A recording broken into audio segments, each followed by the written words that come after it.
Clouds and types of clouds.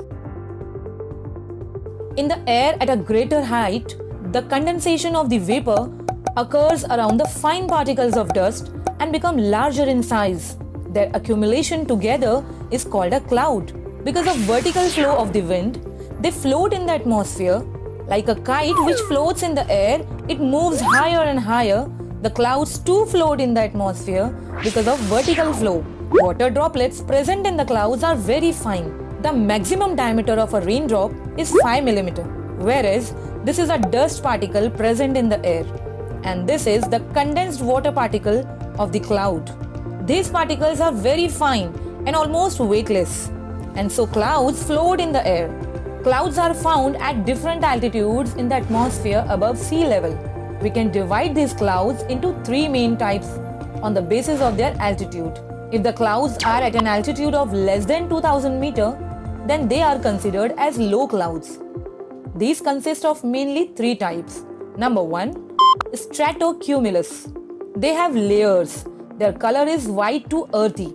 Round clusters of clouds can be here. Number 2, stratus. These clouds also have layers.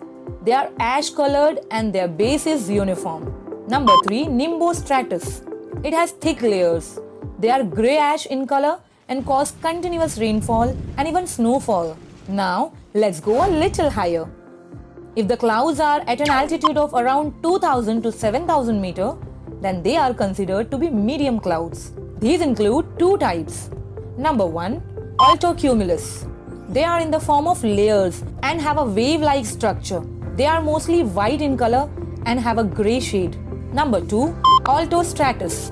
They are not very thick. The sun can be seen through them as if seen through a milky glass. Now let's move a little further higher.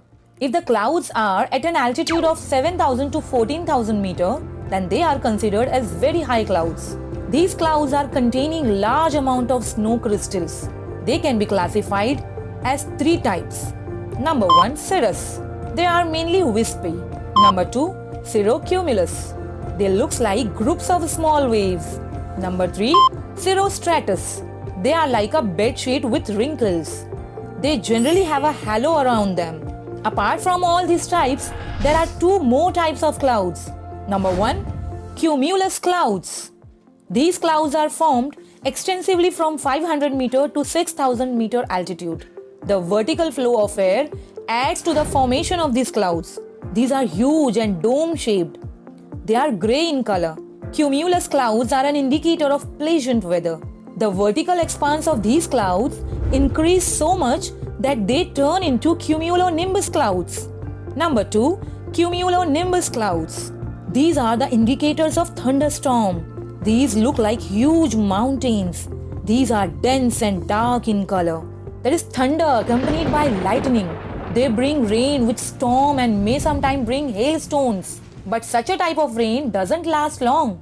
The largest of these clouds bring rainfall accompanied with lightning. The top portion of these clouds has an anvil-like shape. The clouds have a positive charge at the upper end and negative charge at the lower end.